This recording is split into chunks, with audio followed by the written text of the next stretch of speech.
Góðan daginn, ég heiti Anna Sigríður Ólafsdóttir og prófessor í næringafræði við Menntavísindasvið Háskóla Íslands og ég ætla að kynna fyrir ykkur námsleiðina heilsuefling og heimilisfræði, grunnnám til B.Ed.-gráðu. En af hverju heilsuefling og heimilisfræði saman? Þessi viðfangsefni þau eiga svo sannarlega samleið. Til dæmis ef við horfum á skilgreiningu á heilsueflingu eins og hún kynnt á heimasíðu embættis landlæknis sem heldur utan heilsueflandi verkefni bæði í skólum og samfélaginu, þá miðar heilsuefling að því að hafa áhrif á lífsstíl fólks og gera því kleift að lifa heilsusamlegu lífi við heilnæmar aðstæður. Þetta mjög sambærilegt áherslunum sem við sjáum í aðalnámskrá fyrir heimilisfræðina því námsgreinin fjallar manninn, líf hans og lífsskilyrði, líkamlegar og andlegar þarfir. Við erum staðsett í deild heilsueflingar, íþrótta og tómstunda innan Menntavísindasviðs og það grunnstef í deildinni hjá okkur að heilbrigði og velferð og menntun í víðum skilningi eigi saman. Við leggjum áherslu í gegnum allt starf deildarinnar á að styrkja einstaklinginn og að vellíðan sé til grundvallar í daglegu lífi. Við leggjum áherslu á allt lífslaupið, jafnvel þótt við segjum að undirbúa flesta fyrir kennslu í grunnskóla, jafnvel framhaldsskólum og við erum með mjög fjölbreytt viðfangsefni sem við tökumst á við í gegnum námið. Matreiðsla að sjálfu sér og að sjálfsögðu stór þáttur og innan matreiðslu námskeiðanna þá förum við í heilsu, sjálfbærni, kennslu í greininni, færni og sérfræði til að mynda. Kennslufræði greinarinnar sjálfrar og almenn kennslufræði skiptir auðvitað líka máli. Við förum talsvert mikið í fæðuval og fæðutengda hegðun og næringafræði, leggjum mikla áherslu á veljan eins og áður hefur komið fram. Og sjálfbærni til dæmis í gegnum vistkera fæði, það að segja fæði sem gott bæði fyrir okkur og plánetuna og í takt við heimsmarkmiðin lagt til grundvallar. Heilsuefling eins og áður skipar auðvitað stóran sess og þar eru heilsueflandi samfélögin og heilsueflandi skólar undir, auk menntastefnu bæði Reykjavíkur og aðalnámskrár og menntastefnur víða að landinu. Við höfum líka aðferðafræði og vinnulagsnámskeið og svo það vettvangsnámið sem auðvitað skiptir mjög miklu máli að tengjast vettvangi, kynnast fólkinu sem kennir fagið og læra af þeim bestu.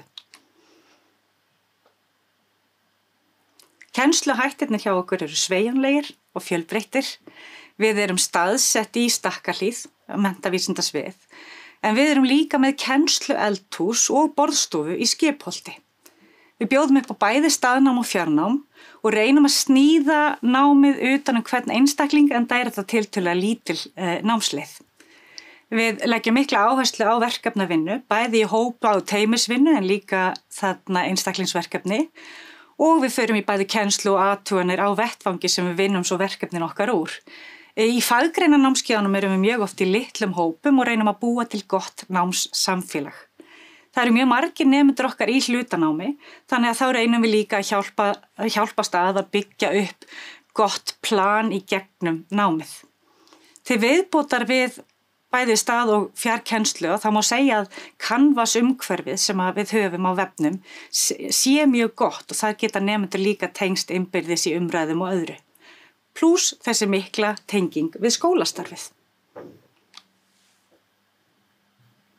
Við erum líka með öflugt rannsóknarstarf, bæði í deildinni og á námsbrautinni og nemendur fá tækifæri til að kynnast okkar rannsóknarstarfi og því sem tengist því, bæði innan deildar og námsbrautar og við reynum þá bæði að miðla því í gegnum námsefnið og í kennslunni en líka með virkri þáttöku í þeim verkefnum sem eru í gangi hverju sinni.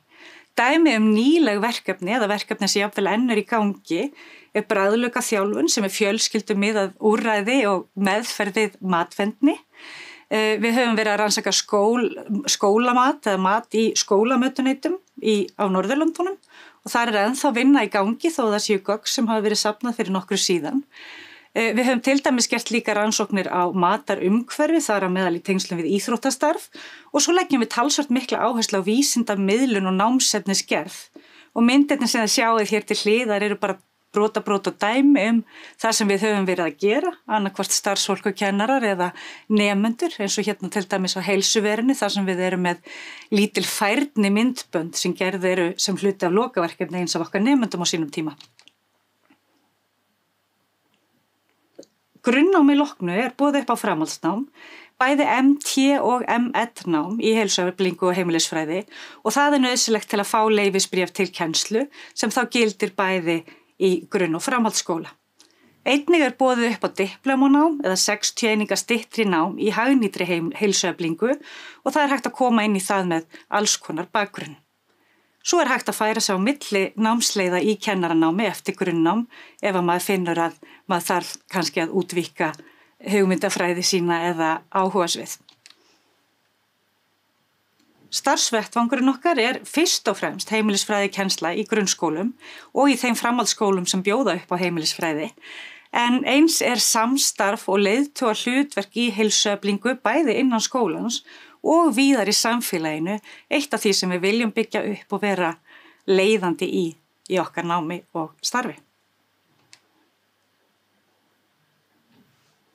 Ef þú hefur fleiri spurningar, hafðu þá endilega samband, til dæmis í netspjallinu á hi.is eða með tölvupósti á mvfs@hi.is eða í síma. Takk fyrir mig.